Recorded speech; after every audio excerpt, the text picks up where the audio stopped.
You ask Tiger to solve. This deals with linear equations with one unknown. The final result is x equals 7/3.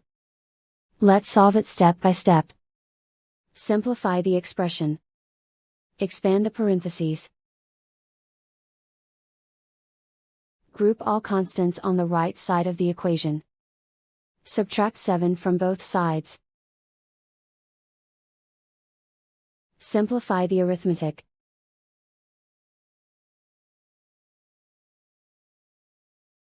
Isolate the x. Divide both sides by -3. Cancel out the negatives.